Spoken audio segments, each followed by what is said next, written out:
سورہ المائدہ کی 33 نمبر آیت ہے۔ اللہ رب العزت ارشاد فرما رہے ہیں،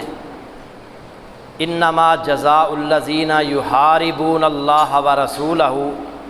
ان لوگوں کی سزا جو اللہ اور اس کے رسول سے جنگ کرتے ہیں، وَيَسْعَوْنَ فِي الْأَرْضِ فَسَادًا، اور زمین میں فساد کی کوشش کرتے ہیں، أَن يُقَتَّلُوا، یہی ہے کہ انہیں بری طرح قتل کیا جائے،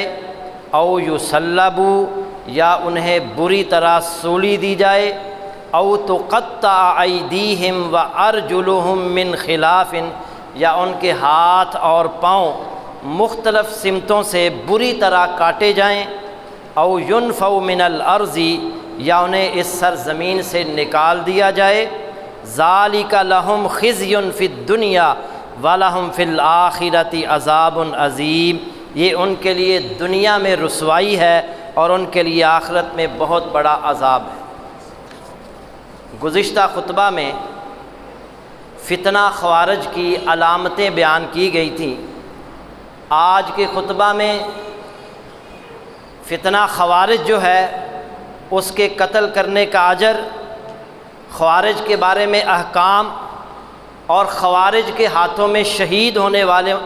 جو مسلمان ہیں ان کا کیا اجر ہے وہ بتایا جائے گا۔ اللہ تعالیٰ سے دعا کریں کہ اللہ تعالیٰ ہمیں اور ہمارے اس ملک کو اس فتنہ خوارج سے محفوظ رکھے۔ خوارج کی جو علامات گزشتہ خطبے میں نے بیان کی تھی، اللہ کے نبی صلی اللہ علیہ وسلم نے فرمایا کہ وہ کم سن لڑکے ہوں گے،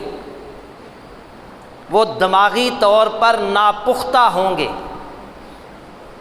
دین کے ظاہر میں عمل کرتے ہوئے غلظ سے کام لیں گے، گنی داڑیاں ہوں گی ان کے تہبند آدھی پنڈلی تک ہوں گے، ایمان کا دعویٰ کریں گے مگر ایمان ان کے حلق سے نیچے نہیں اترے گا، وہ دین میں متشدد اور انتہا پسند ہوں گے، اور نبی صلی اللہ علیہ وسلم نے فرمایا تم میں سے ہر ایک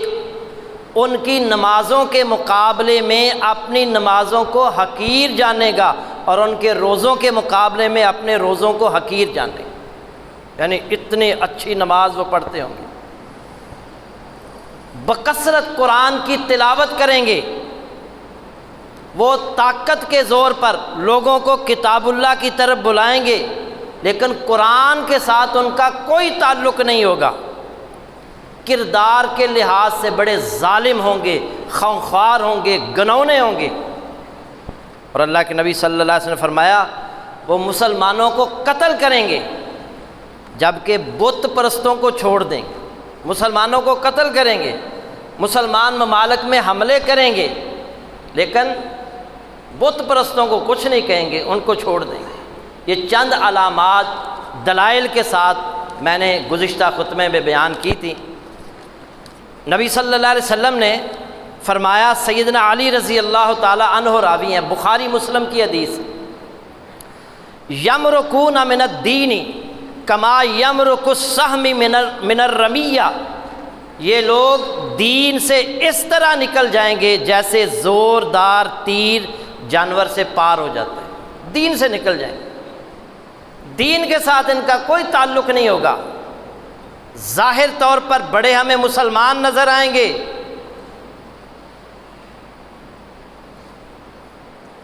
اور وہ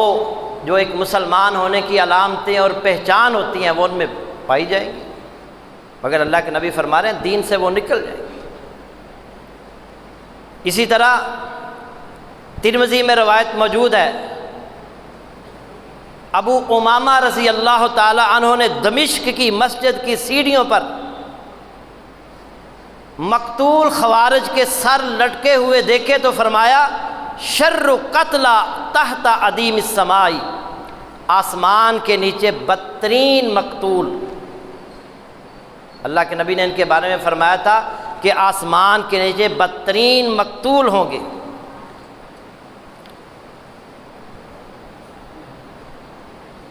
یعنی ان خوارج کو جو قتل کرنے والے ہیں نا،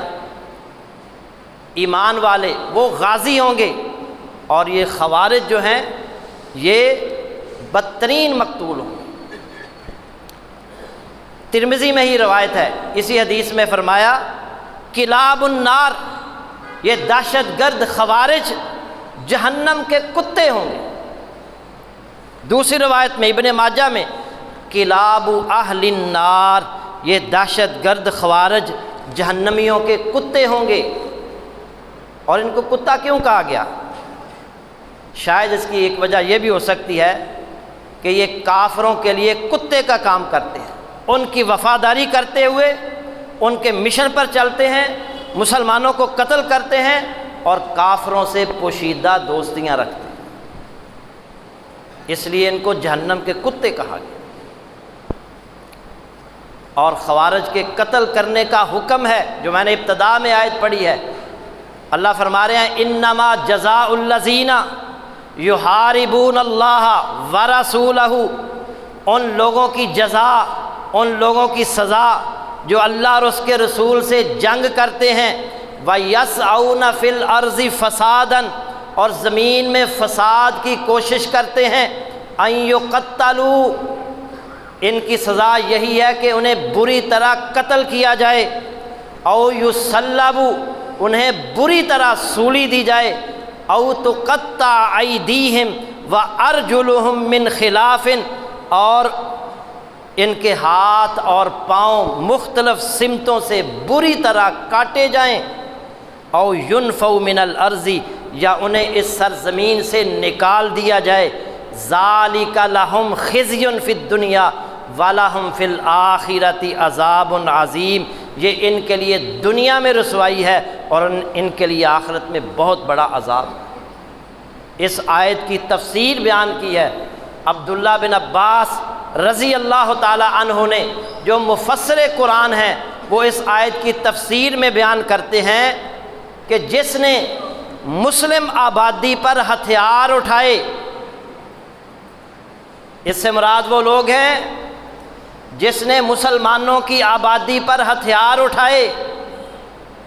اور راستے اپنی دہشت گردی کے ذریعے غیر محفوظ بنائے، دہشت گردی کے ذریعے راستوں کو غیر محفوظ بنایا، مسلمانوں کی آبادیوں میں جو ہے وہ دہشت گردی کی، اور اسی طرح فرمایا اور ان راستوں پر کنٹرول حاصل کر کے لوگوں کا پرامن طریقے سے گزرنا مشکل بنا دیا، دشوار بنا دیا۔ مسلمانوں کے حاکم کو اختیار ہے، مسلمانوں کے حاکم کو اختیار ہے۔ سیدنا عبداللہ بن عباس بیان فرما رہے ہیں، چاہے تو انہیں قتل کرے، چاہے انہیں پھانسی دے، چاہے انہیں حسب قانون اذیت ناک سزا دے۔ تفسیر ابن کثیر اور تفسیر طبری میں عبداللہ بن عباس رضی اللہ تعالی عنہما کی یہ تفسیر موجود ہے۔ یہ خوارج کہاں حملے کرتے ہیں؟ اس وقت پوری دنیا میں اگر کہیں حملے ہوتے ہیں تو مسلمانوں پر ہوتے ہیں۔ مسلمان ممالک کے اندر بد امنی پھیلائی جاتی ہے، دہشت پھیلائی جاتی ہے، اور استعمال ہونے والے بھی مسلمان۔ اور یہ جو خوارج ہیں جو دہشت گردی کرتے ہیں، جو مسلمان علاقوں پر حملے کرتے ہیں، ان کو قتل کرنے پر اجر عظیم ہے۔ سیدنا علی رضی اللہ تعالیٰ عنہ روایت کرتے ہیں کہ رسول اللہ صلی اللہ علیہ وسلم نے فرمایا فَإِذَا لَقِيتُمُوهُمْ فَاقْتُلُوهُمْ فَإِنَّ فِي قَتْلِهِمْ أَجْرًا لمن قتلہم عند اللہ یوم القیامہ فَإِذَا لَقِيتُمُوهُمْ فَاقْتُلُوهُمْ، جب تمہارا ان سے سامنا ہو تو ان کو قتل کر دینا، فَإِنَّ فِي قَتْلِهِمْ أَجْرًا لمن قتلہم عند اللہ یوم القیامہ، جس نے ان کو قتل کیا اس کے لیے یقیناً قیامت کے دن اللہ کے ہاں اجر ہے، اللہ انہیں اجر عطا فرمائے گا قیامت کے دن جو ان کو قتل کرے گا۔ اور یہ بھی یاد رکھیں، یہ ریاست کی ذمہ داری ہے، میری اور آپ کی نہیں، اسٹیٹ کی ذمہ داری ہے کہ وہ ان کو قتل کرے، ان کو منطقی انجام تک پہنچائے۔ اور ان کے ساتھ جو لڑنے والے ہیں، ان کے خلاف جو لڑنے والے ہیں، ان کے لیے خوشخبری ہے۔ سیدنا انس بن مالک رضی اللہ تعالیٰ عنہ روایت کرتے ہیں کہ رسول اللہ صلی اللہ علیہ وسلم نے فرمایا، میری امت میں اختلاف اور افتراق آ جائے گا۔ ایک قوم باتیں بہت اچھی اچھی کرے گی مگر ان کے کام بہت برے ہوں گے، قرآن پڑھتے ہوں گے مگر وہ قرآن ان کی ہنسلیوں سے نیچے نہیں اترے گا، ان کا حق کی طرف لوٹنا ایسے ہی محال ہوگا جیسے تیر کا اپنی کمان میں واپس آنا، حق کی طرف نہیں لوٹیں گے۔ وہ انسانوں میں اور مخلوقات میں سب سے برے ہوں گے۔ طوبیٰ طوبیٰ لمن قتلہم وقتلوہ، مبارک ہو ایسے شخص کو جو انہیں قتل کرے گا، اسے مبارک ہو جو انہیں قتل کرے اور وہ اسے قتل کریں، وہ اسے قتل کریں گے تو وہ شہادت کے مرتبے پر فائز۔ بظاہر وہ اللہ کی کتاب کی طرف بلائیں گے مگر ان کا تعلق اس کتاب سے نہیں ہوگا۔ من قاتلہم کان اولیٰ باللہ منہم، جو ان سے قتال کرے گا، جو ان سے لڑائی کرے گا، وہ ان کی نسبت اللہ تعالیٰ سے بہت زیادہ قریب ہوگا۔ صحابہ کرام نے کہا، اے اللہ کے رسول، ان کی علامت کیا ہوگی، ان کی پہچان کیا ہوگی؟ آپ نے فرمایا التحلیق، سر منڈانا، سر منڈے ہوئے ہوں، یہ خوارج کی پہچان۔ اللہ کے نبی کیا فرما رہے ہیں؟ اس کے لیے خوشخبری ہے جو ان سے لڑائی کرے گا، ان سے قتال کرے گا، اور اگر وہ ان سے لڑتے ہوئے قتل ہو جاتا ہے تو وہ شہادت کے مرتبے پر فائز ہے، اور اللہ تعالیٰ کے وہ بہت قریب ہوگا جو ان کے ساتھ لڑائی کرے۔ ان کے ساتھ لڑنے والے اللہ کے مقرب بندے ہوں گے۔ اور اللہ کے نبی صلی اللہ علیہ وسلم نے فرمایا، ابو سعید خدری اس حدیث کے راوی ہیں، بخاری مسلم میں یہ روایت موجود ہے۔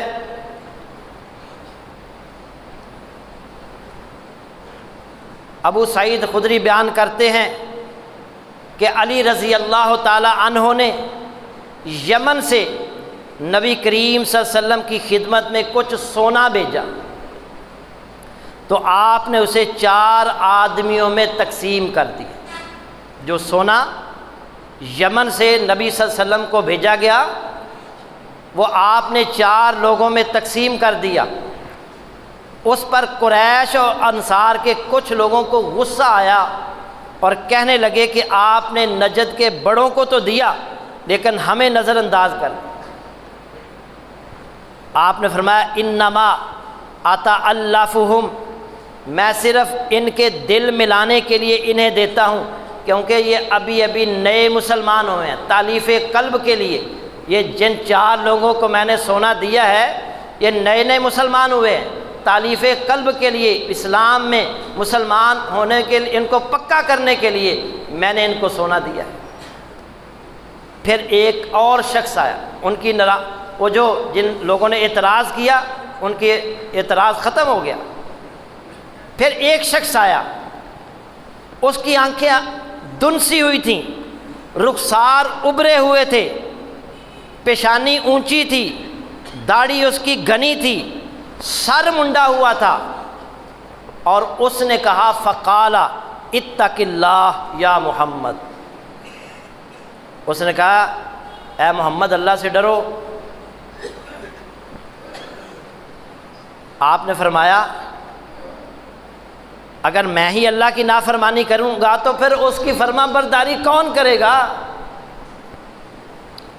اللہ تعالیٰ نے مجھے روئے زمین پر دیانت دار بنا کر بھیجا ہے، کیا تم مجھے امین نہیں سمجھتے؟ اس کی اس گستاخی پر غالباً سیدنا خالد بن ولید رضی اللہ تعالیٰ عنہ اٹھے، کہنے لگے اللہ کے نبی مجھے اجازت دیجیے میں اس کا سر قلم کروں۔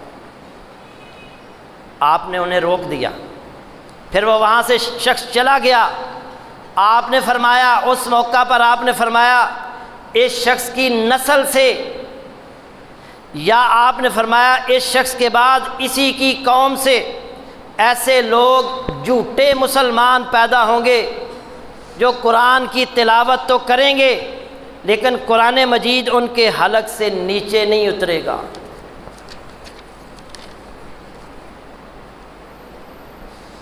دین سے وہ اس طرح نکل جائیں گے جیسے تیر کمان سے نکل جاتا ہے۔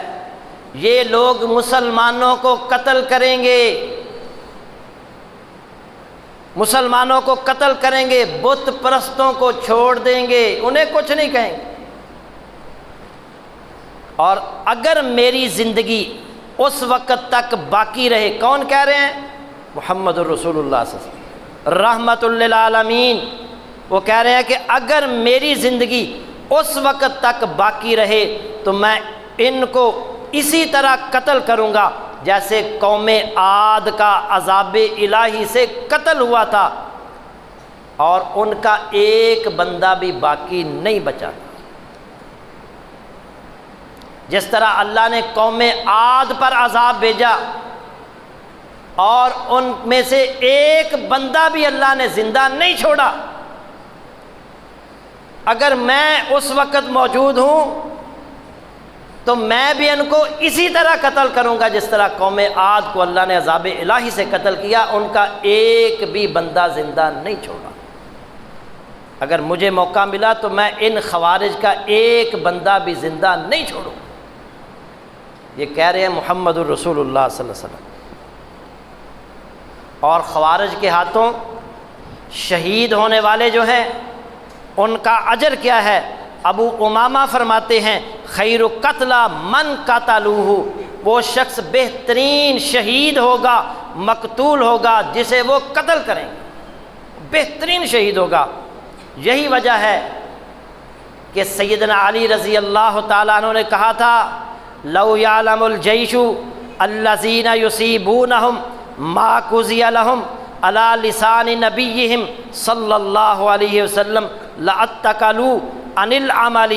اگر ان پر حملہ آور لشکر کو علم ہو جائے، ان خوارج پر حملہ کرنے والا جو لشکر ہے اگر اسے علم ہو جائے کہ ان کے لیے ان کے نبی کی زبانی کس طرح انعام کا اعلان کیا گیا ہے تو وہ باقی اعمال چھوڑ کر صرف اسی پر اکتفا کریں گے، سارے اعمال چھوڑ دیں گے، صرف اسی پر اکتفا کریں گے کہ ان خوارج کے ساتھ لڑائی کرنی ہے، ان کو قتل کرنا ہے، ان کا ایک بندہ بھی زندہ نہیں چھوڑ۔